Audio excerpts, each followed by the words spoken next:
Good morning students, welcome back to our class. Last जो 4 videos थे उसमें हम एक्टिव पैसिव को पढ़ रहे थे। एक्टिव पैसिव को by according to rule tense के अकॉर्डिंग कैसे हम एक्टिव सेंटेंसेस को पैसिव में चेंज करते हैं, ये सब हम देख रहे थे। अब हमने टेंस के अकॉर्डिंग 7 to 8 रूल्स देखे थे, जिसमें हमने कैसे एक्टिव पैसिव को चेंज करना। अगर प्रेजेंट कंटिन्यूस का सेंटेंस है तो बीइंग लगाना, पास्ट कंटिन्यूस का वॉज वर वाला सेंटेंस है तब भी बीइंग लगाना, मॉडल है तो बी लगाना, इस तरह से परफेक्ट है तो बीन लगाना। इस तरह से हमने जो चेंजेस होते थे वो सारे ही किए हैं। आज हम जो एक नया पढ़ रहे हैं वो है डबल ऑब्जेक्ट। डबल ऑब्जेक्ट हम अब तक जो पढ़ रहे थे वो थे सिंगल ऑब्जेक्ट से रिलेटेड, और अब जो हम पढ़ेंगे वो है डबल ऑब्जेक्ट से रिलेटेड। फॉर एग्जाम्पल, जैसे मैं यहाँ पे एग्जाम्पल डिस्क्राइब करूँगी आप लोगों को समझ में आता जाएगा।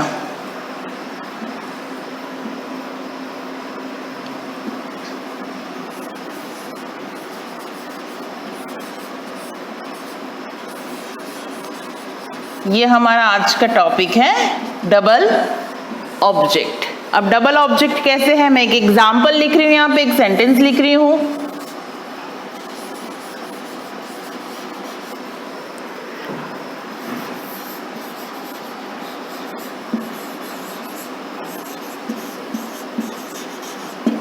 क्या लिखा है मैंने? सोहन गेव मी अ पेन। ये जो सोहन था ये एक्टिव सेंटेंस का सब्जेक्ट है, ठीक है।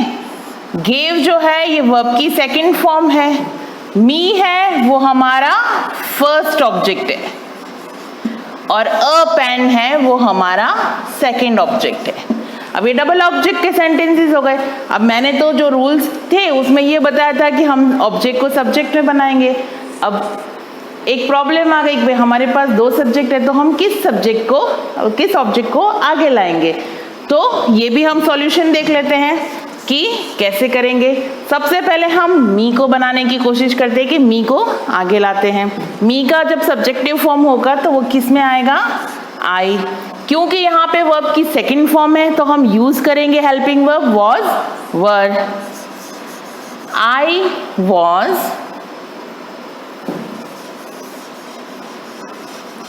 गिवन, ठीक है, यहां तक हो गया। अब हमारे पास सेंटेंस में 2 चीजें बची है, सोहन और अ पेन। तो जो हमारा सेकंड ऑब्जेक्ट होगा वो हमारा वर्ब की थर्ड फॉर्म के बाद हम ले लेते हैं, ठीक है। तो I was given a pen, rest हम क्या लगाते थे? बाय सोहन। तो ये हमारा हो गया आंसर, ठीक है। I was given a pen by Sohan. अब एक और तरीका है, इसको हम कर देते हैं, और एक और तरीका है इसको देखने का जिसमें हम हमारा सेकेंड ऑब्जेक्ट आगे लाएंगे। तो हमारा सेंटेंस कैसे चेंज होगा। अब जैसे ये आ गया अ पेन, ठीक है, अ पेन ले लिया, वॉज का वॉज लगा दिया हमने, वॉज, ओके। फिर वर्ब की थर्ड फॉर्म, ये वर्ब की थर्ड फॉर्म भी लिख दी हमने। अब हमारे पास है मी।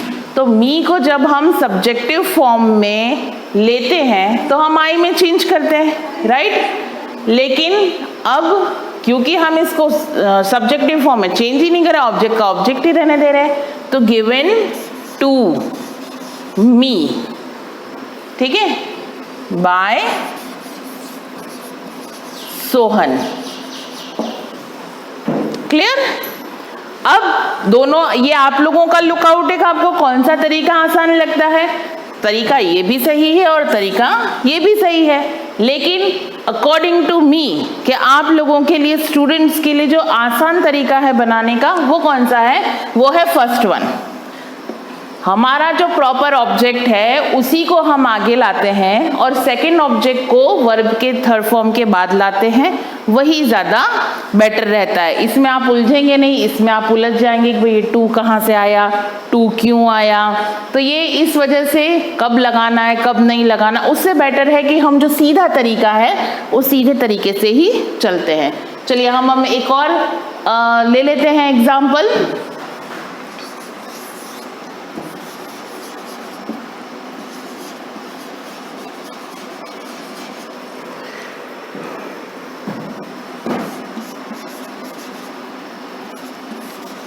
Mister Saxena teach me Hindi.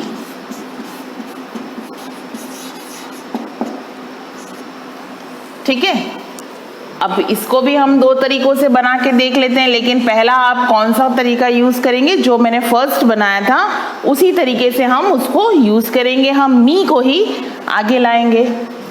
मी को जब हम चेंज करेंगे तो वो बन जाएगा आई में सब्जेक्टिव फॉर्म। अब क्योंकि यहाँ पर एस है, दैट मीन्स ये प्रेजेंट का सेंटेंस है, तो हेल्पिंग को भी प्रेजेंट का ही लगेगा। ठीक है, आई एम, टीच की थर्ड फॉर्म क्या होगी, taught. I am taught Hindi by mister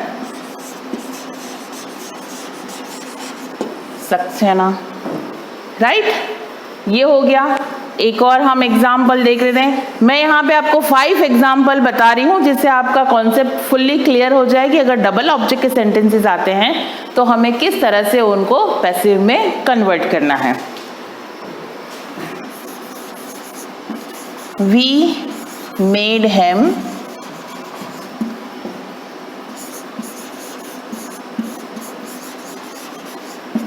captain. अब हमारा एक ऑब्जेक्ट ये है और एक ऑब्जेक्ट ये है, तो हम फर्स्ट ऑब्जेक्ट को ही आगे लाते हैं।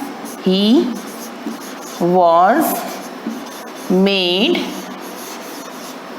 कैप्टन बाय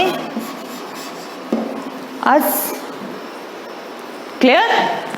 चलिए एक और एग्जाम्पल ले लेते हैं। ये जितने भी एग्जाम्पल्स मैं आपको लिखवा रही हूँ ये सारे आपको अपने रजिस्टर में नोट डाउन करने हैं, क्योंकि इन्हीं एग्जाम्पल्स को पढ़ के इन्हीं के थ्रू आपका concept day by day clear होगा। इसके जैसे ही और सेंटेंस जब आप चेंज करेंगे तो एक्टिव पैसिव के जितने भी सेंटेंस है वो आपको और भी क्लियर होते जाएंगे।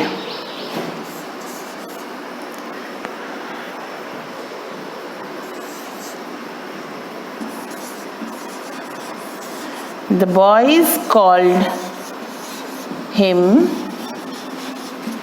hero. ओके, इसको भी हम बना देते हैं। He was called hero by the boys. एक लास्ट हम और देख लेते हैं एग्जाम्पल, ताकि ये हमारा और भी क्लियर हो जाए। 5th एग्जाम्पल हमारा है she cooked food for me.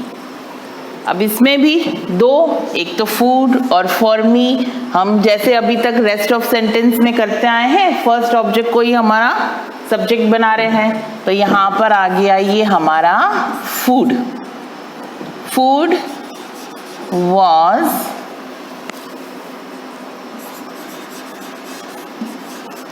Cooked for me bye her. Clear? ये हमने फिर से मैं एक बार इन सबको बता देती हूँ। डबल ऑब्जेक्ट था, डबल ऑब्जेक्ट में हमने देखा कि हमारे पास दो ऑब्जेक्ट है, ये फर्स्ट ऑब्जेक्ट, ये सेकंड ऑब्जेक्ट। हमने जब स्टार्ट किया तो हमने फर्स्ट ऑब्जेक्ट के थ्रू ही बनाना स्टार्ट किया।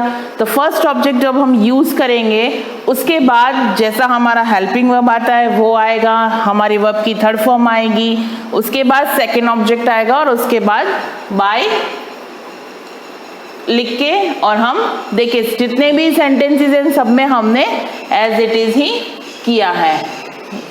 पहले हमारा फर्स्ट ऑब्जेक्ट आया, हेल्पिंग वर्ब आया, वर्ब की third form I, second object आया और बाय सब्जेक्ट आ गया जो पैसिव एक्टिव का था। क्लियर? तो आज के वीडियो में हमने क्या पढ़ा? Double object. तो ये जितने भी सबसे पहले हमने पढ़े थे टेंस के अकॉर्डिंग चेंजेस, अब हम पढ़ रहे हैं double object with help of tenses. Tenses तो साथ में लेके ही चलना है, वो तो एक ऐसा प्रोसेस है कि वो तो हमारे साथ चलता रहेगा, लेकिन उसके बाद भी धीरे धीरे और भी बहुत सारे चेंजेस आएंगे। नेक्स्ट वीडियो में हम पढ़ेंगे इंट्रोगेटिव सेंटेंसेस से कैसे हम पैसिव चेंज कर सकते हैं। Thank you.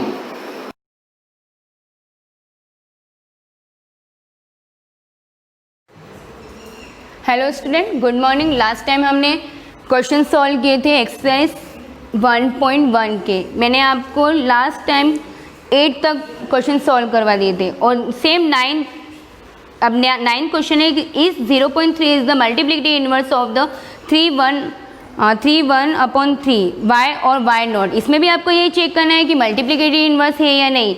तो आपको पहले इसको सॉल्व करना है और 0.3 है तो 0.3 का क्या हो जाएगा 3/10। इसमें आपको पॉइंट रिमूव करके फिर करना, फिर आपको चेक करना है कि क्या कि किस टाइप से ये मल्टीप्लिकेटिव इनवर्स है या नहीं, कि 3.03 तो इसका 3/10 हो जाएगा। तो ये इसको भी आपको मैंने लास्ट टाइम आपको करके बताया था, तो उस टाइप से आपको इसको सॉल्व करना है।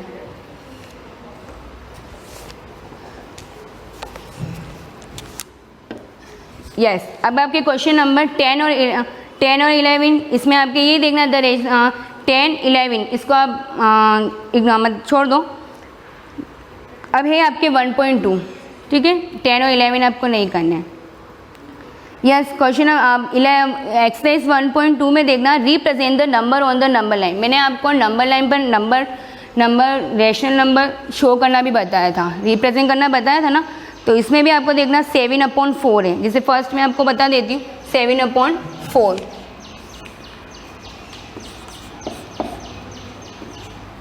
एक्सरसाइज 1.2 उसका ये फर्स्ट क्वेश्चन है। क्लियर? फर्स्ट का मैंने 7/4 नंबर लाइन है, प्लस का ही है तो आपको एक नंबर लाइन शो करनी है। यहाँ मैं 0 कर रही हूँ। अब क्या हो जाएगा 1/4 2/4 3/4 4/4 आपको इक्वल लेना है, ठीक है। 5/4 6/4 और 7/4। मेरे यहाँ पर स्पेस नहीं है, आप यहाँ पर इक्वली लेना पार्ट। अब देखना है यहाँ पर 1/4 2/4 3/4 4/4 और 4/4 क्या हो गया 1 हो जाएगा, तो यहाँ पर आप 1 डिनोट कर सकते हो। क्लियर? अब इसमें आपको 7/4 शो करना है, तो 7/4 शो का करेंगे प्लस का ये, तो ये वाला शो हो गया, ठीक है। और इसको आप ए मार्क, इसको आप ए मार्क दे सकते हो। ये 7/4, तो इस टाइप से आप इसको 1/4 2/4 3/4 यहाँ पर 1 हो गया और ये शो हो जाएगा 7/4। ऐसे ही आपको सेकंड क्वेश्चन है -5/6, तो वो किस में आ जाएगा नेगेटिव में आ जाएगा। उसमें भी -1/6 -2/6 -3/6 इस टाइप से आप उसको सॉल्व करना है। क्लियर? अब है आपके क्वेश्चन नंबर सेकंड रिप्रेजेंट -2/11 -5/11 और -9/11 ऑन द नंबर लाइन। आपको एक ही लाइन पर, सिंगल लाइन पर ये तीनों नंबर रिप्रेजेंट है और तीनों नेगेटिव ही है, तो आपको एक ही साइड में आपको तीनों नंबर रिप्रेजेंट करने हैं, वो भी नेगेटिव ही है। तो वही -1/11 -2/11 इस टाइप से आपको 9 तक आपको कंटिन्यू करनी है और उसके बाद उसको रिप्रेजेंट ABC मार्क करके रिप्रेजेंट आप कर देना। क्लियर? सेकंड क्वेश्चन आपके हो जाएगा। Write 5 rational number which are smaller than 2। अब इसमें आपको ये बताना है कि स्मॉलर देन 2 मीन्स 2 से स्मॉलर, 2 से स्मॉलर जितने भी रेशनल नंबर 5 रेशनल नंबर आपको फाइंड करने हैं, तो इसको भी नंबर लाइन पे ही करना है। तो देखना किस टाइप से होगा ये।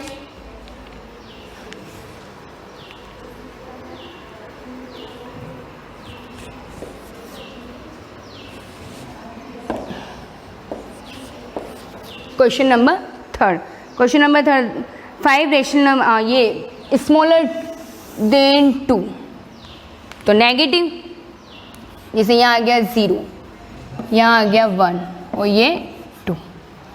अब ये 1 और 2 ये भी रेशनल नंबर से ही आए, 1 2 3 4 ये इंटीजर, और इंटीजर क्या होते हैं, rational number form of P Q, और फिर पी क्यू क्या होते हैं, पर्टिकुलर इंटीजर। तो ये इसमें जैसे आप 4/4 कर रहे थे, मैंने आपको बताया ना 4/4, तो ये तो इंटीजर, ये रैशनल नंबर, इसको मैं कट करके करूँगी तो आंसर क्या आएगा, 1 ही आने वाला है। तो 1 ये 2 ये, तो इस टाइप से कोई भी वैल्यू अगर आ जाती है अपॉन में तो उसको हम सॉल्व करके इसको इस फॉर्म में लिख सकते हैं ना, इंटीजर वाली फॉर्म में। तो क्या हो जाएगा, नंबर लाइन पे तो हम ऐसे शो करें 1 2, अब इसमें हम रेशनल नंबर शो करेंगे, आगे जो बीच के रेशनल नंबर है वो शो करते हैं। अब इसमें ये बता रखा है कि 2 से लेस देन, ये 2 है, अब 2 से लेस देन इसका मीन्स इस साइड ही होगा ना, 2 से लेस देन इस साइड हो जाएगा। तो क्या हो जाएगा, -1 -2, आप गैप इक्वल ले लेना, -4, मैंने -4 तक लिख दिया, ठीक है। अब आपको 2 से लेस देन जाना है, 2 से लेस देन हमें 5 ही चाहिए, 1 2 3 4 और 5, तो हमें क्या करना है, -3 -2 ये, तो ये सब क्या हो गए, स्मॉलर हो गए, किससे हो गए, 2 से स्मॉलर। तो कैसे लिखेंगे, सो 5 रैशनल नंबर, आपको क्लियर लिखना है, नोटबुक में आप क्लियर करोगे, 5 रैशनल नंबर और 5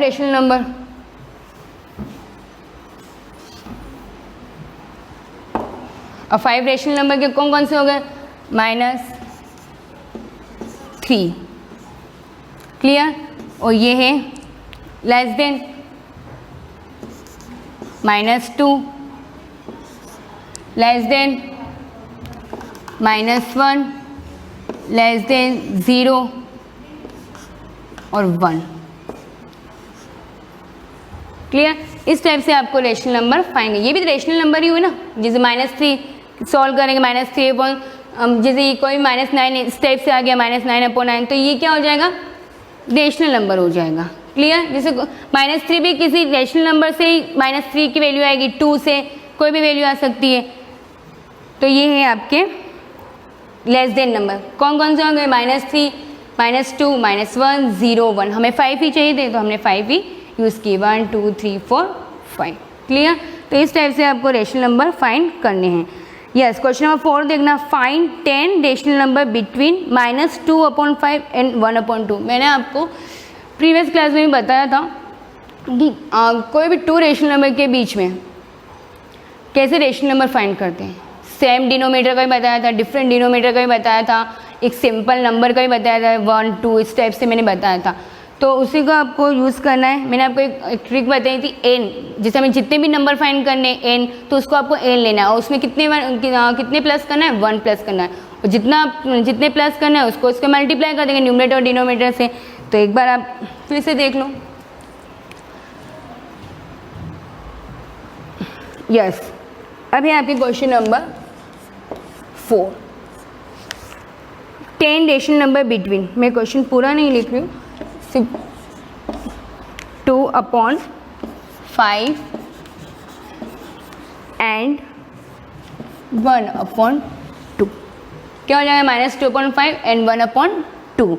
इसमें आपको ये यस, अब इसमें देखना डिफरेंट डिनोमिनेटर है, तो मैंने आपको उस दिन क्या इसमें 10 फाइंड करने, तो वो हम बाद में देखेंगे कि कितने फाइंड करने। सबसे फर्स्ट हम ये देखेंगे डिफरेंट डिनोमिनेटर है, तो इसको सेम डिनोमिनेटर बनाना है। तो हम क्या करेंगे, -2/5 इंटू किससे मल्टीप्लाई करेंगे, सेकंड का डिनोमिनेटर 2/2 सेम नंबर से करना है, न्यूमरेटर डिनोमिनेटर दोनों से करना है 2, तो ये हो जाएगा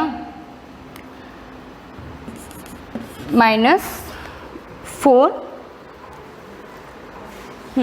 -4/10, क्लियर।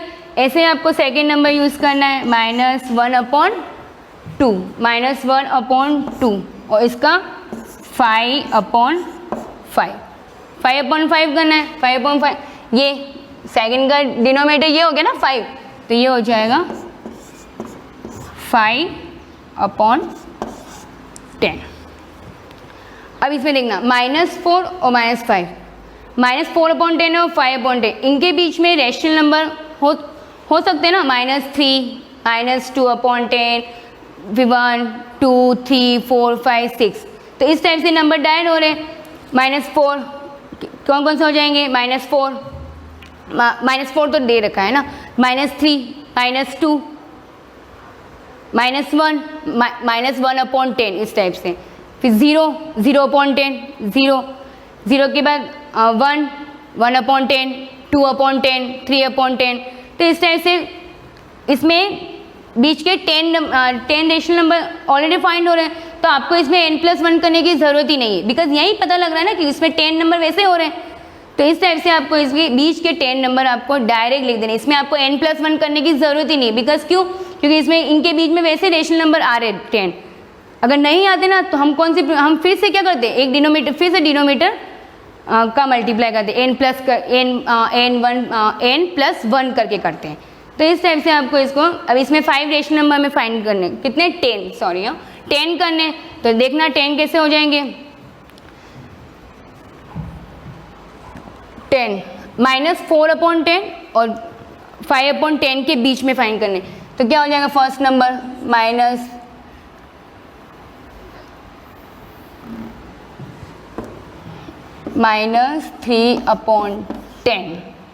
क्लियर।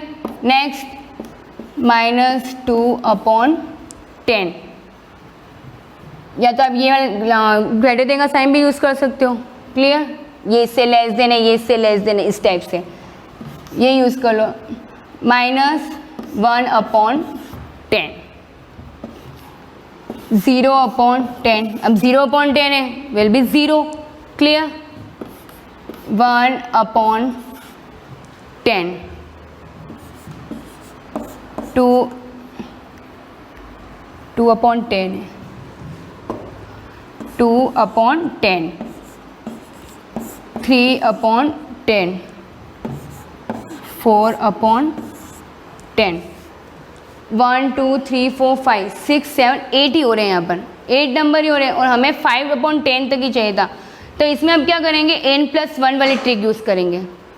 इसमें 3 2 1 0 1 2 3 4 5 6 7 8, और हमें कितने चाहिए यहाँ पर रेशनल नंबर, 10 चाहिए। तो इसके लिए हम क्या करेंगे, n+1, अब जैसे यहाँ पे क्या था, 10 रेशनल नंबर था, तो n = हमारे 10 है, तो यहाँ पर क्या हो जाएगा, n+1 =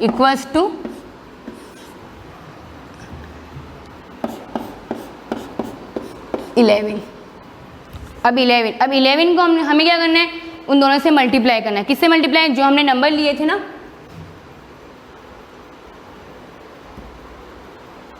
ये यहाँ तक मैंने किया था, और यहाँ पर इन दोनों के बीच में भी 8 नंबर ही हो रहा है, 8 नंबर ही हो रहे हैं। तो हमें तो नंबर यहाँ पर 10 चाहिए, तो हम क्या करेंगे, इसको फिर से हम डिनोमीटर और न्यूमरेटर से मल्टीप्लाई करेंगे। तो अब किससे मल्टीप्लाई करेंगे, 11 से मल्टीप्लाई करेंगे। किससे करेंगे, इन दोनों को, -4/10 को और 5/10 को 11 से मल्टीप्लाई, n+1 किया है ना, तो 11 से मल्टीप्लाई हो जाएगा। तो यहाँ पे 11 से मल्टीप्लाई करेंगे, -4/10 और 5/10 इंटू 11/11 इंटू 11/11। अब करो आप, -44/110 और यहाँ आ जाएगा 55/110, ठीक है। अब इन दोनों के बीच में आप रेशनल नंबर, बहुत सारे हो रहे हैं ना, इन्फिनिटी रेशनल नंबर आ रहे हैं, तो इसमें आप कौन सी, अब इनके बीच में कौन सा है, -43/110 -42, इस टाइप से आपको इसमें कितने 10 नंबर आप बीच में लिख देना। इनके बीच में कितने, -42 -43 -41 40, इस टाइप से इनके बीच में नंबर आप 10 लिख देना, क्लियर। अब आपको मैं नेक्स्ट और भी रेशनल नंबर फाइंड करना मैं आपको नेक्स्ट क्लास में बताऊंगी, ठीक है। और भी डिफरेंट मेथड है। Thank you.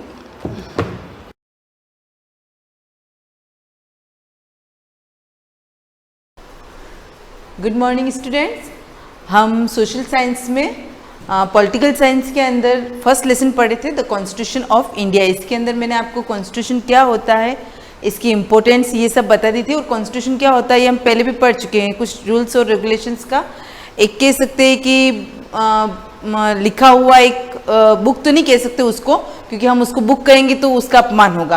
तो एक बहुत बड़ा बहुत लिखित बड़ा और कह सकते हैं कि इतना विस्तारित रूप है इसका कि इसकी बहुत ज़्यादा इम्पोर्टेंस है। इसके बिना कुछ भी पॉसिबल नहीं है कि हमारी सरकार कैसे काम करेगी। यानी कि जो रूल्स रेगुलेशंस जो भी बना रखी है वो किसके अंदर बना रखी है, कॉन्स्टिट्यूशन। इसकी इंपॉर्टेंस मैंने आपको समझा दी थी कि इसकी इंपॉर्टेंस क्या है, ये हमारे लिए किस किस प्रकार से काम करता है, कैसे हमको प्रोटेक्ट करता है और सभी लोगों को किस प्रकार से सिमिलरिटी इसके अंदर मिली हुई है। अब मैंने आपको ये जितने भी पॉइंट्स दे रखे थे सिग्निफिकेंस यानी इसके इंपॉर्टेंस की, वो मैंने आपको समझा दिए थे। अब जो नेक्स्ट अपने कंटिन्यू करना है, इसमें एक बहुत अच्छा एग्जांपल दे रखा है कि रिसेंटली अभी जो कॉन्स्टिट्यूशन में चेंजेस हुआ है, यानी कि अभी अभी की बात करते हैं अपन, बहुत पुराना नहीं है, अभी का है। तो इसमें एक नेपाल के बारे में बता रखा है। नेपाल जहां पर पहले किसका शासन चलता था, राजा का शासन चलता था, मोनार्की चलती थी। अब वहां पर चेंजेस होकर कौन सा शासन आ गया, डेमोक्रेटिक गवर्नमेंट आ गई है। तो डेमोक्रेटिक गवर्नमेंट के लिए क्या चाहिए, सबसे इंपॉर्टेंट क्या है, कॉन्स्टिट्यूशन। क्योंकि कॉन्स्टिट्यूशन के अंदर जो लिखा होगा वही डेमोक्रेटिक में जो भी रिप्रेजेंटेटिव होते हैं उसी के अकॉर्डिंग रूल्स और रेगुलेशंस बनाते हैं और अपनी सरकार उसी के अकॉर्डिंग काम करती है। देखो बहुत अच्छा एग्जाम्पल है और जनरल नॉलेज का भी आप लोग को पता भी होना चाहिए कि अभी रिसेंटली कहाँ पर मोनार्की शासन चलता था। तो आपके लिए एग्जाम्पल अच्छा बन जाता है नेपाल का। Let's try and understand with the recent history of Nepal. किसके बारे में पढ़ेंगे अपन, अभी अभी। रिसेंट का मतलब क्या होता है, अभी अभी, यानी कि कुछ समय पहले ही हुआ हो। किसके बारे में पढ़ रहे हैं, history of Nepal. Until recently Nepal was a monarchy, दे रखा है नेपाल में कौन सा शासन चलता था, monarchy. The previous constitution of Nepal which had been adopted in 1990, इसका जो पहले कॉन्स्टिट्यूशन अडॉप्ट किया गया था वो कब अडॉप्ट किया गया था, 1990। Reflected the fact that the final authority rested with the king, क्या दे रखा है, इसके अंदर फाइनल अथॉरिटी यानी कि लास्ट जो पावर होता था वो किसके पास होता था, राजा के पास। यानी कि मेन पावर किसके पास होगा, राजा के पास होगा। A people's movement in Nepal fought for several decades to establish democracy and 2006 they finally succeeded in putting an end to the powers of the king। अब देखो क्या दे रखा है यहाँ पर, a people's movement in Nepal fort का मतलब वो फाइट, लड़ना झगड़ना, फोर्ट फॉर सेवरल डिकेड्स यानी कि कुछ सालों तक, कुछ दशक तक उन लोगों ने क्या किया, डेमोक्रेसी को स्थापित करने के लिए, एस्टेब्लिश डेमोक्रेसी को स्थापित करने के लिए उन्होंने क्या किया, लड़ाई झगड़ा, विरोध प्रदर्शन और ये सब किया था। तो फाइनली उनको 2006 में उनको सफलता मिल गई थी। And putting and and the powers of the king, और लास्ट 2006 में यहाँ पर राजा का शासन क्या हो गया था, खत्म हो गया था। यानी कि मोनार्की जो शासन चलता था, मोनार्की टाइप की जो गवर्नमेंट चलती थी वो यहाँ पर फिनिश हो गई। अब यहाँ पर जो नया शासन बन रहा है वो कौन सा शासन बन रहा है, democratic government. The people had to write a new constitution to establish Nepal as a democracy. अब वहां के लोग क्या चाहते थे, क्योंकि पहले किसका पावर चलता था, राजा का पावर चलता था, तो राजा जो कहता था वही लोगों को मानना पड़ता था। लेकिन अब लोग यहाँ पर क्या चाहते थे, हमने जब डेमोक्रेटिक कंट्री बनाई है तो इसके लिए नया कॉन्स्टिट्यूशन भी बनाया जाए। The reason that they did not want to continue the previous constitution it because it did not reflect the ideals of the country that they want Nepal to be। अब देखो क्यों दे रखा है, क्यों वो नया कॉन्स्टिट्यूशन चाहते थे।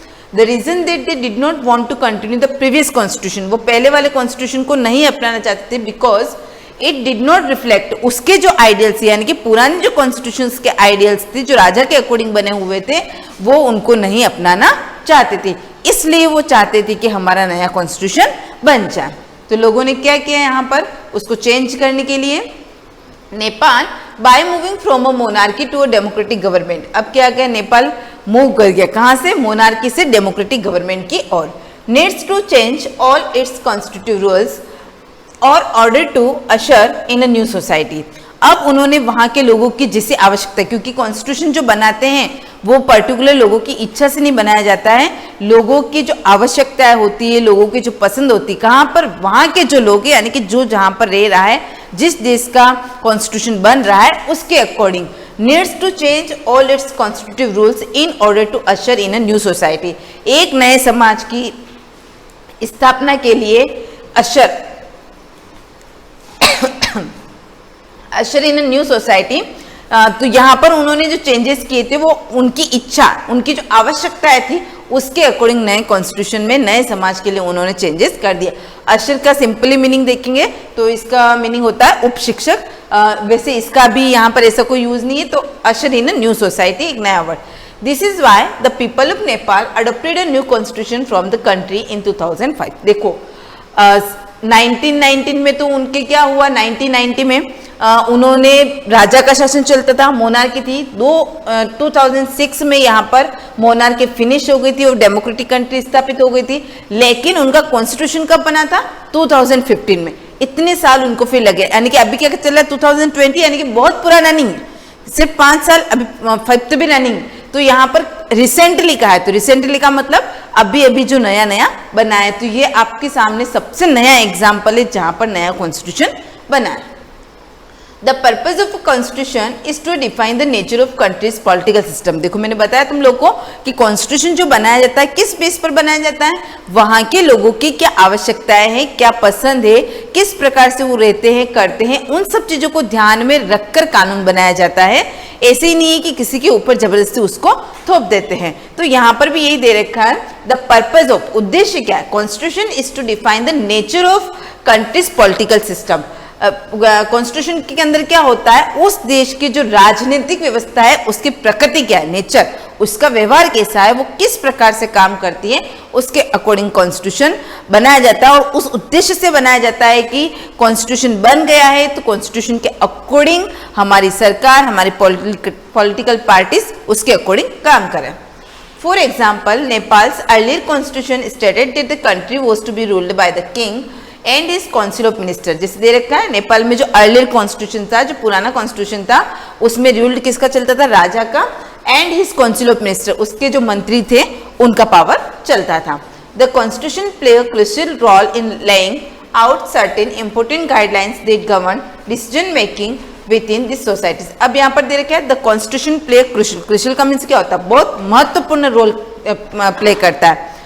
Laying out certain important guidelines, अब उसमें गाइडलाइंस होती है, दिशा निर्देश जारी कर रखे होते हैं कि अगर आप ये कानून बना रहे हो तो आपको इसमें ये ध्यान रखने में, जैसे अपने भारत का संविधान बना हुआ है, तो मैंने आप लोग को पहले बताया था, जब शॉर्ट में मैंने आपको लेसन समझाया था, उसमें भारत में जो भी कानून बना होता है उसके लिए अपने संविधान के अंदर नीति निर्देशक तत्व दे रखे। वो किसके लिए, वो हमारी सरकार के लिए, यानी कि सरकार कोई भी कानून बनाता है तो उनको नीति निर्देशक तत्वों को ध्यान में रखकर फिर कानून बनाने होते हैं। तो यहाँ पर भी क्या दे रखा है, important guidelines that govern decision making within this societies. यहाँ पर कुछ गाइडलाइंस दे रखी होती है, उसी के बेस पर जो भी गवर्नमेंट होती है वो क्या करती है, डिसीजन मेकिंग यानी कि निर्णय लेने का काम करती है कि कौन सा कानून किस प्रकार से बनाया जाएगा जो हमारे समाज के लिए अच्छा होगा। तो ये रिसेंटली एग्जाम्पल किसका, वैसे सिंपल सा आपको इतना से ध्यान रखना है, नेपाल में कौन सा शासन चलता था पहले, मोनार्की, अब कौन सा, डेमोक्रेटिक। पहले उनका जो कॉन्स्टिट्यूशन एडॉप्ट हुआ था कब हुआ था, 1990 में, और नया जो उन्होंने डेमोक्रेटिक कंट्री जो उनको मिली थी, जो स्वतंत्रता मिल गई थी, वो उनको मिली थी 2006 में। नया कॉन्स्टिट्यूशन जो बना था 2050 में। ये जो पॉइंट्स मैंने बताया इनको लाइन टू लाइन लिख देना, वरना ये पूरी नेपाल की हिस्ट्री आपको लर्न नहीं करनी, बस आपके माइंड में होना चाहिए नेपाल में पहले कौन सा शासन चलता था, अब कौन सा शासन चलता है, और उन लोगों ने चेंजेस क्यों किया, क्योंकि पहले राजा का शासन चलता था और अब उन्होंने डेमोक्रेटिक कंट्री के लिए ये चेंजेस किया है। और ये चेंजेस करने के बाद उन्होंने कॉन्स्टिट्यूशन क्यों बनाया, कॉन्स्टिट्यूशन बनाने का रीजन यही होता है कि अगर कॉन्स्टिट्यूशन बना हुआ है तो हम लोग क्या करते हैं, उसको फॉलो करते हैं। अगर हमारे लिए कोई नीति नियम रूल्स रेगुलेशंस बने हुए नहीं होते हैं तो हम उनको फॉलो नहीं करते हैं। तो इसमें आपको कोई रट्टा नहीं मारना, कुछ भी लर्न नहीं करना, पॉइंट टू पॉइंट जो मैंने बताया उसके खाली नोट्स के रूप में लाइन टू लाइन उसका आंसर लिख देना। अब अपने सबसे इंपॉर्टेंट जो आता है कॉन्स्टिट्यूशन के अंदर, the making of the Indian constitution. सबसे इंपॉर्टेंट है कि भारत का संविधान बना कैसे, और सबके माइंड में क्वेश्चन आता है क्योंकि ये कोई जनरल प्रोसेसिंग नहीं थी कि किसी एक पर्सन ने उसको बना दिया हो और काम खत्म हो गया हो। तो इस पैराग्राफ के अंदर जो नेक्स्ट पैराग्राफ हम रीड करेंगे बहुत इंपॉर्टेंट है और इसके अंदर से छोटे छोटे बहुत सारे क्वेश्चन बनेंगे। और बहुत तो मैंने पिछले साल आपको लिखवा देते 7th में, फिर भी कुछ नए आते तो आप उसको लिखना और इसको एक बार रीड कर लेना, बहुत ईजी अच्छे से समझ में आ जाएगा। इसको अपन नेक्स्ट वीडियो में कंटिन्यू करेंगे। Thank you.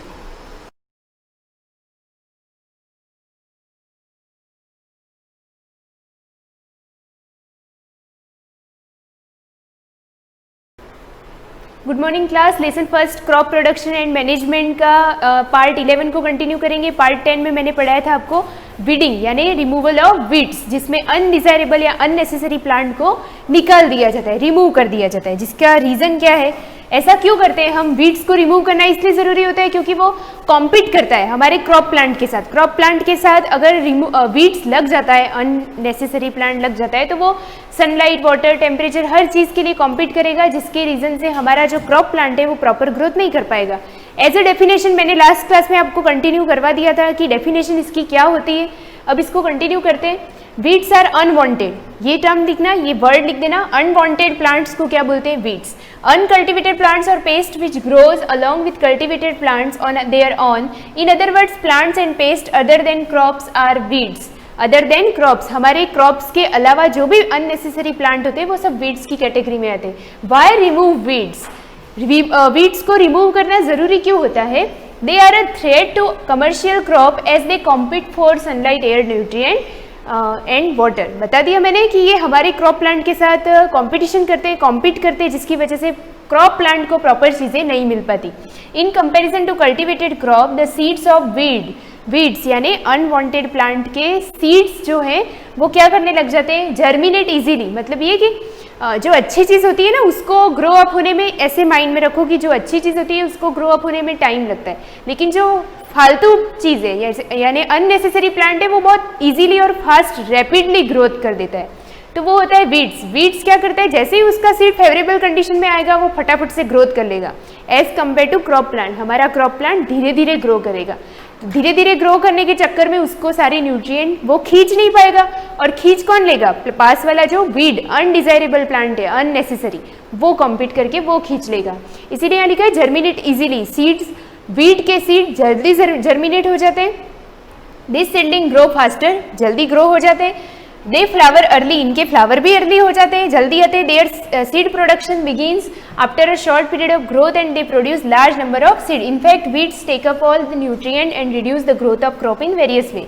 हमारी क्रॉप प्लांट की ग्रोथ को रिड्यूस कर देते हैं। They also spread disease to the cultivated plant as they become host to many insect and micro organism, और साथ में डिजीज भी फैला देंगे, यानी बहुत सारी छोटी छोटी माइक्रो ऑर्गेनिज्म से जो डिजीज फैलती है वो भी वो फैला देंगे। Therefore weeds must be removed from the fields. The process of removing weeds from the field is known as weeding. आप यहाँ इसकी डेफिनेशन में मेंशन करना, यहाँ लिख देना weeds are unwanted plant. weeds क्या है? तो unwanted plant, और ये इसकी डेफिनेशन कि रिमूव करना, weeds को रिमूव करना weeding कहलाता है। Some common weeds are given in following figure. ये कुछ weeds के क्या दे रखे? फिगर यानी डायग्राम दे रखे। एमेरेंथस, टीनोपोडियम, कॉन्वोल्वुलस, वाइल्ड ओट और ग्रास। ये उस दिन भी डिस्कस किया था शॉर्ट में, आज और आगे कंटिन्यू कर लेंगे। Weeding can be done by hands by using trowel, खुरपा, और अ ट्रैक्टर ड्राइवन हरो, and by using chemical called weedicides and there spread in the field. One of the common weedicides 2,4-D dichlorophenoxy acetic acid. 2,4-D ये इसका short name है। 2,4-D का मतलब है 2,4-डाइक्लोरोफिनॉक्सी acetic acid. आप इसको टुकड़े कर दो, डाइक्लोरोफिनॉक्सी एसिटिक और एसिड। 2,4-D ये क्या है? वीडिसाइड है। वीडिसाइड का मतलब ऐसा केमिकल जिसका स्प्रे करने से हमारे क्रॉप्स के आसपास जो वीड्स उग जाते हैं वो अपने आप खत्म हो जाते हैं। तो ये वीडिसाइड्स क्या है? वीड्स को खत्म करने वाला केमिकल, ठीक है। और बाकी ये जो लिखा है स्प्रेड का मतलब वही है छिड़कना। हमारे खेतों में, हमारे फील्ड्स में हम इसका छिड़काव या स्प्रे कर देने से हमारे वीड्स खत्म हो जाएंगे और हमारी जो क्रॉप प्लांट है वो प्रॉपर ग्रोथ करेगा। ये बता रहा है कि आप किस किस से इसको रिमूव आउट कर सकते हो। तो एक है खुरपा और एक है हरो। ऐसे कुछ चीज़ें होती है जिनसे आप इजीली, ये तो क्या है हाथ में पकड़ लो इसको, और हैंड पिकिंग यानी हैंड से इसको चलाओ मैन्युअली, और फिर आप एक एक को ढूंढ के उसको सेपरेट कर दो। और ये जो है वो हरोज यानी खेतों में जैसे वो बने होते हैं खांचे वगैरह, पाले जिसको बोलते हैं, तो वहाँ से इसको रिमूव किया जा सकता है। अब मैं नेक्स्ट पेज लेती हूँ आपका, जो कि हेडिंग है हार्वेस्टिंग। उससे पहले 2 लाइन है। Weedicides being harmful to human beings are being replaced by the herbicides which are obtained from plant. Weedicide ये क्या बोल रहा है? वीडिसाइड बीइंग हार्मफुल, ऑब्वियसली वो केमिकल है, तो ऐसा केमिकल जिसको स्प्रे करने से वो क्या हो रहा है, हमारा क्रॉप प्लांट भी थोड़ा थोड़ा डैमेज होगा ही सही। हमारे क्रॉप प्लांट ऐसा तो है नहीं हम स्प्रे कर रहे हैं तो वो सिर्फ वीडी साइड पे जाके बैठेगा, नहीं, हमारे साथ में क्रॉप प्लांट भी लगे हुए हैं वीड्स के साथ में। तो क्रॉप प्लांट जो जैसे टोमेटो का प्लांट लगाया है, आप किसी वीड को खत्म करने के लिए उस पर केमिकल का स्प्रे कर रहे हो, लेकिन वो टोमेटो प्लांट पे भी जाएगा, उसका स्प्रे करोगे तो वो टोमेटो प्लांट को भी हार्म करेगा। तो उन चीज़ों का हार्म ह्यूमन बींग पे ज़्यादा होता है, इसलिए चीज़ें आजकल हमारे लिए अच्छी न्यूट्रिएंट वाली कम हो जाती है। Being replaced by the herbicide, तो उसकी जगह पे वीडीसाइड की जगह पे आप हर्बिसाइड्स का यूज़ कर सकते हो। हर्बिसाइड्स दैट मीन्स ये कि प्लांट के ही किसी प्रोडक्ट से ऐसी चीज़ या ऐसी दवाई बनाई जाती है जिसको हम केमिकल नहीं बोल सकते, तो वो थोड़ा प्लांट को कम डैमेज करेगा। Which are obtain from plant, herbicide इसलिए बोलते हैं, हर्ब का मतलब क्या होता है, प्लांट का छोटा फॉर्म हर्ब्स कहलाता है। तो which are obtain from plant से जो मिलता है उसको बोलते हैं herbicides. Weedicides whenever put to use should be used very carefully. The farmers while spraying should cover their mouth and nose with a piece of cloth. मतलब ये कि जब भी वीडिसाइड या हर्बिसाइड का आप स्प्रे कर रहे हो फील्ड में, तो जब भी स्प्रे करोगे आपको ये चीज़ें ध्यान रखनी पड़ेगी। आपने देखा होगा कि खेतों में जब भी कोई फार्मर या कोई मैन जब स्प्रे करने के लिए जाता है तो सबसे पहले वो अपने माउथ, नोज़, आईज इनको कवर करता है। आईज पे ग्लास पहनता है, माउथ नोज़ पे कोई ऐसा मास्क लगाता है या फिर कोई ऐसी चीज़ लगाता है जिससे वो गैस या वो केमिकल उसकी बॉडी में एंटर ना करे। तो इस चीज़ों को ऐसे कवर करके फिर छिड़कना चाहिए। आपकी बुक में और अच्छे से दिख रहा होगा कलरफुल पिक्चर, तो आप देखना कि कैसे किस तरह से इंसान प्रिपेयर होके फील्ड में जाता है स्प्रे करने के लिए। अब नेक्स्ट टॉपिक लेते हैं हम हार्वेस्टिंग। हार्वेस्टिंग का मीनिंग क्या होता है, इज द रिमूवल और cutting of crop after maturity. जब हमारी फसल पक के तैयार हो जाती है तो उसको रिमूव कर देते हैं। Harvesting is yet another celebration of farmer when they harvest the crop. The harvesting season for different crop is different. मतलब ये कि आपने सोशल वगैरह में कहीं ना कहीं कभी ना कभी पढ़ा होगा कि हार्वेस्टिंग सीजन होते हैं, यानी हर एरिया में जब जब फसल को काट लिया जाता है, काटने के बाद फार्मर्स जो होते हैं वो फ्री हो जाते हैं, तो फ्री टाइम में वो अपनी खुशियाँ मनाने के लिए सेलिब्रेशन करते हैं। तो हर एक स्टेट में अलग अलग उसका फेस्टिवल आता है। जैसे हमारे यहाँ होली आता है, केरल में कुछ आता है, ओणम वगैरह, ये जो फेस्टिवल मनाए जाते हैं उनको बोलते हैं हार्वेस्टिंग फेस्टिवल। यहाँ लिखा है हार्वेस्टिंग सीजन फॉर डिफरेंट, तो वो the cutting and collecting of the matured crop from the field is called harvesting. आप यहाँ से इसकी डेफिनेशन मेंशन करना, अंडरलाइन करो, इसको नोट्स में आपको लिख के रखना है। द कटिंग एंड कलेक्टिंग, यहाँ से मैच्योर क्रॉप को कट करना, कट करने के बाद वापस कलेक्ट करना फ्रॉम द फील्ड से, उसको बोला जाता है हार्वेस्टिंग। ठीक है, ये हार्वेस्टिंग की डेफिनेशन है, अंडरलाइन करना। Even now in India harvesting with the help of the traditional method of sickle is used. Sickle, ये चीजें, ये जो होती है ये सिकल कहलाता है। The crops are harvested and tied in bundle and are kept ready for threshing. आपने देखा होगा कि इसकी हेल्प से बहुत सारे फार्मर्स, लेडीज, सारे लोग है ना खेत में अपनी फसल को कट डाउन करते, कट करते इससे, इसकी हेल्प से। सबने देखा होगा ये जो होता है वो बहुत ही शार्प एज होता है, इसकी सहायता से काट लेते हैं, काटने के बाद सबका एक बंडल बना देते हैं। यहाँ लिखा है ना टाइड इन अ बंडल। सब जो हमारी क्रॉप प्लांट्स होते हैं उनको सूख जाती है, वो सूखने के बाद उनको ऐसे लूजली टाइट कर देते हैं, टाइड यानी बांध के रखते हैं, बंडल बना देते हैं। And kept ready for threshing, और फिर उन बंडल को थ्रेसर में थ्रेसिंग करते हैं, यहाँ से निकालते हैं ना, ताकि ग्रेन्स और चाप को अलग कर दिया जाए। ठीक है, तो हार्वेस्टिंग कहाँ गया, ये रहा। Kept ready for threshing from the crops the grains have to separated from the चाप। चाप से रिमूव आउट करने के लिए उसको थ्रेसिंग किया जाता है, ताकि हमारा अनाज अलग और सूखा चारा अलग, dry leaves. Harvesting is associated with celebration such as dances, singing etcetera. वही बताया मैंने, वो एज ए फेस्टिवल उसको मनाते हैं। Hand sickle was the first one to used to harvesting. It was, ये यहाँ पे दे रखा है diagram, it was used as far back as 5000 years ago. The thresher and the combine followed the same. Other harvest machine were developed later on. A combine is a fact of combine harvester and thresher. ये जो है वो combine है, मतलब ये कि यहाँ से फसल को कट डाउन किया जा रहा है। आपकी बुक में और क्लियर पिक्चर है, यहाँ से फसल को काट लिया जाएगा, कट करके डायरेक्ट यहाँ से क्या निकल जाएगा, ग्रेन्स, अनाज निकल जाएगा। मतलब ये नहीं कि उसको कट करो, कट करने के बाद उसको संभालो, संभालने के बाद उसको वापस थ्रेसिंग करो, नहीं, एक साथ दोनों काम यहाँ हो रहे हैं। इसको बोलते हैं कंबाइन मशीन। और ये जो है वो क्या कर रहा है, सिर्फ थ्रेसर कर रहा है। मतलब ये कि हाथ से काटने के बाद इसके बंडल यहाँ पे डालो और बंडल डालने के बाद आपको वो क्या मिलेगा, ग्रेन्स मिल जाएगा। इसको खत्म कर देती हूँ। Combine has a sharp edge of for cutting off the tops of grain plant such as the wheat, then it separate the grains from the stalk. वही स्टॉक से उसको अलग कर देना। Many of this farm machines are attachment that farmers can fix to a tractor.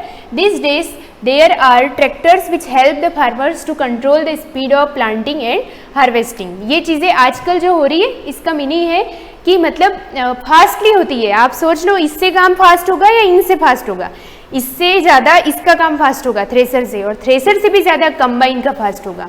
तो ये चीज़ें होती है। इसके बाद आगे का टॉपिक मैं कंटिन्यू करूँगी। नेक्स्ट शायद 1 या 2 पेज बचे होंगे, आप इसके नोट्स बनाना और इसको अच्छे से स्टडी करना। Thank you.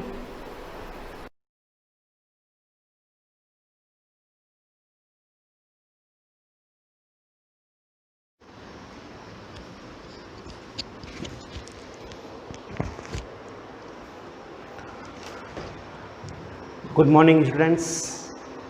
पिछले क्लास में हमने पढ़ा था प्राकृतिक रेशा और संश्लेषित रेशा। रेशों के बारे में पढ़ रहे थे हम कि रेशे कितने प्रकार के हैं, जिनमें से हमने पहला प्रकार रेयॉन के बारे में पढ़ा, हमने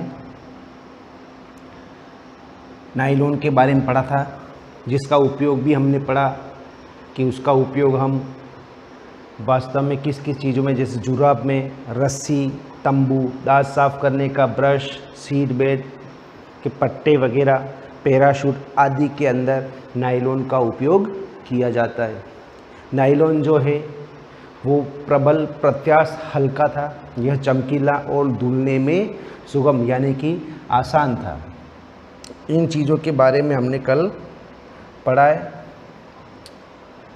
देखो, नायलॉन या कोई धागा कितना मजबूत है उसके लिए भी हम एक प्रयोग कर सकते हैं। उस प्रयोग के आधार पर हम पता लगा सकते हैं कि कोई रेशा कितना मजबूत है या नायलॉन कितना मजबूत है।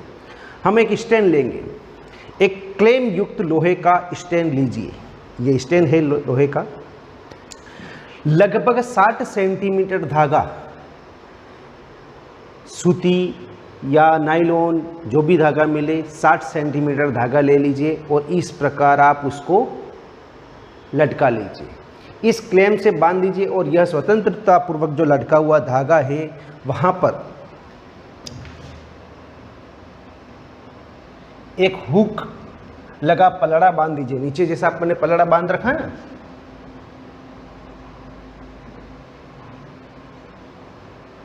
ये देखो पलड़ा, यानी कि आपने तराजू देखा होगा कि तराजू दोनों तरफ लटकते हैं, एक तरफ बाट रखते हैं या दूसरी तरफ अपन जो भी सामग्री तोलने के लिए, तो आप इस प्रकार उसको बांध लीजिए। आगे देखो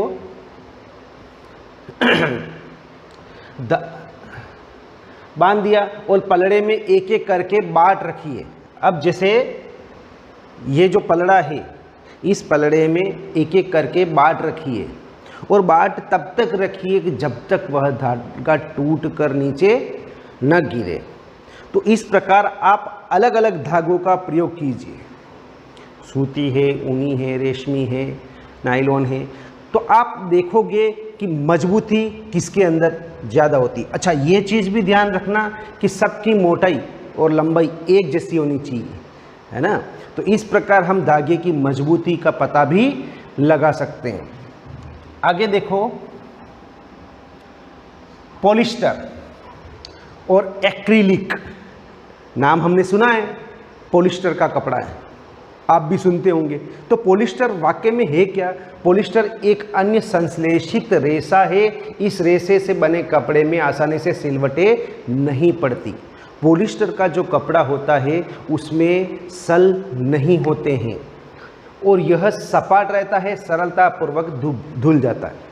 सल नहीं रहेगा तो बिल्कुल सपाट रहेगा। आप जैसे कॉटन का कपड़ा आप मुट्ठी में भी अगर ऐसे पकड़ लो और छोड़ दो तो आप देखोगे बहुत सारे सलवटें नज़र आ जाती है। तो पॉलिस्टर का कपड़ा जिसमें सल नहीं आते हैं आसानी से धुल जाता है। अतः यह वस्त्र सामग्री पर्याप्त उपयोगी पदार्थ है। आपने लोगों को सुंदर पॉलिस्टर कमीज अन्य परिधान पहने अवश्य देखा होगा। बहुत सारे देखते हैं, पसंद है पॉलिस्टर लोगों को, क्योंकि इसके अंदर सल नहीं पड़ते। आगे टेरिलिन एक लोकप्रिय पॉलिस्टर है। इसे बहुत महीन रेशों से खींचा जा सकता है, जिन्हें फिर से किसी भी अन्य समान धागों में बुना जा सकता है। अब देखो, आप बाज़ार से बहुत सारी चीज़ें प्लास्टिक की आप खरीद कर लाते हो, आपकी मम्मी पापा खरीद कर लाते हैं। तो हम देखते हैं कि कौन सी चीज़ें जो प्लास्टिक की होती है या फिर ऐसा कुछ होता है तो हम खरीदें। तो एक ब्रांड है पेट, PET, उसका फुल फॉर्म पहले बता दूंगा, पॉलीएथिलीन टरथेलेट। पेट का मतलब होता है पॉलीएथिलीन टरथेलेट। ये आप अपनी नोटबुक में भी नोट कर दीजिएगा कि पेट का फुल फॉर्म क्या है। यानी कि क्या चीज़ है यह एक बहुत परिचित प्रकार का पॉलिस्टर है। पॉलिस्टर, इसका उपयोग बोतल, बर्तन, फिल्म, तार व अन्य प्रकार के उपयोगी उत्पादनों के निर्माण में किया जाता है। बोतल हुआ, बर्तन, कोई बर्तन हुए, फिल्म हुआ, तार हुआ आदि के अंदर पॉलिस्टर, इस पॉलिस्टर का उपयोग करते हैं, जिस ब्रांड का नाम है पेट। पेट का फुल फॉर्म फिर से याद कर लीजिए, पॉलीएथिलीन टरथेलेट। ये पेट का पूरा नाम है। अब देखो, हम पॉलिस्टर का बात कर रहे हैं। पॉलिस्टर हो गया है। पॉलिस्टर दो शब्दों से बनाए, पॉलीएस्टर। पॉलीएस्टर वास्तव में एक रसायन एस्टर कहलाता है कि इकाइयों की पुनरावृत्ति से बनता है। एस्टर वे रसायन हैं जो फलों को उनकी गंध प्रदान करते हैं। एस्टर क्या है? जो फूल जो होते हैं फलों को, है ना, यानी कि फलों को जो खुशबू जो होती है इस एस्टर के द्वारा प्रदान होती है। तो इससे निर्मित कपड़े पॉलीकोट, पॉलीवूल, टेरिकोट आदि नामों से बेचे जाते हैं। पॉलिस्टर के कपड़े कौन कौन से होते हैं? पॉलीकोट, पॉलीवूल, टेरिकोट आदि नाम से बेचे जाते हैं। यह दो प्रकार के रेशों से मिलकर बना है। ये जो कपड़े हैं वह दो प्रकार के रेशों से मिलकर बना है। पॉलीकोट, पॉलिएस्टर और कपास का मिश्रण है। पॉलीकोट और पॉलिएस्टर में किसका मिश्रण है? कपास का। और पॉलीवूल, पॉलिएस्टर और ऊन का मिश्रण है। तो ये पॉलिस्टर है। हम सर्दियों में ऊनी वस्त्र पहनते हैं, पहनते हैं ऊनी वस्त्र, तो वाकई में वह ऊनी है क्या? जैसे हम सर्दियों में स्वेटर पहनते हैं, शॉल अथवा कंबल का उपयोग करते हैं, सर्दी लगती है तो ऊनी वस्त्र पहनेंगे, शॉल, कंबल वगैरह आदि। इनमें से बहुत से वास्तव में प्राकृतिक ऊन से निर्मित नहीं होते हैं। जो हम कपड़े पहन रहे हैं सर्दियों के दिनों में या कंबल ओढ़ रहे हैं, यह वास्तव में प्राकृतिक ऊन नहीं है। यद्यपि यह वे ऊन के सदृश दिखाई देते हैं, यानी कि वे ऊन जैसे ही दिखाई देते हैं। ये अन्य प्रकार के संश्लेषित रेशों से तैयार रहते हैं, जिसे कहते हैं एक्रिलिक। ये अन्य प्रकार के रेशों से तैयार होते हैं, संश्लेषित रेशों से तैयार होते हैं। ये वास्तव में जो हम पहनते हैं, ये कुछ स्वेटर प्राकृतिक नहीं होते हैं, जो संश्लेषित बनाए जाते हैं उनको हम एक्रिलिक कहते हैं। ठीक है। अच्छा, प्राकृतिक स्रोतों से प्राप्त ऊन काफ़ी महंगा होता है। जो प्रकृति से हमें प्राप्त होता है ना ऊन, हम भेड़ बकरियों या जिससे भी हम ऊन प्राप्त करते हैं, वह बहुत ही महंगा होता है। अच्छा, जबकि एक्रिलिक से बनी वस्तुएं अपेक्षाकृत सस्ती होती है। प्राकृतिक ऊन महंगा होता है, इसलिए हम एक्रिलिक से बनी वस्तुएं का उपयोग करते हैं ताकि वह सस्ती होती है। ये विविध रंगों में भी उपलब्ध होती है, ये अलग अलग रंगों में हमें मिल जाता है। अच्छा, संश्लेषित रेशा अधिक टिकाऊ और पहुंच के भीतर होते हैं, जिससे ये प्राकृतिक रेशों की अपेक्षा लोकप्रिय है। यह अधिक प्रचलन में भी है।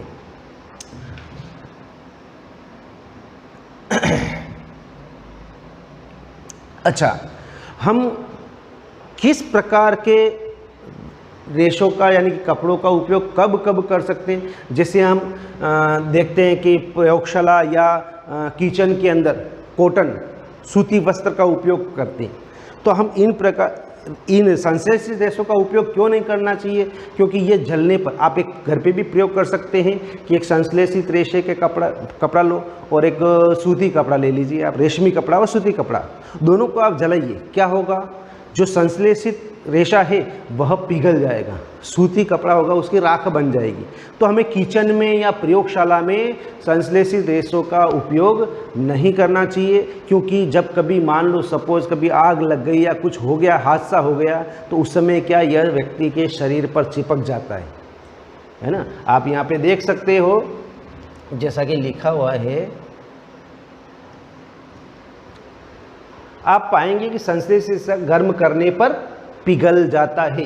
यह वास्तव में संश्लेषित रेशा एक हानिकारक गुण है। संश्लेषित रेशे का हानिकारक गुण क्या है कि यह जलने पर पिघल जाता है। यदि वस्त्र में आग लग जाता है, यह बहुत आपत्तिजनक हो सकता है, कपड़ा पिघल जाता है, पहनने वाले व्यक्ति के शरीर पर चिपक जाता है। अतः हमें प्रयोगशाला और रसोई घर में कार्य करने में इसका उपयोग नहीं करना चाहिए। क्यों? क्योंकि ये सभी संश्लेषित रेशे पेट्रोलियम के मूल कच्चे माल को पेट्रो रसायन कहते हैं, ये विविध प्रक्रम द्वारा तैयार होते हैं।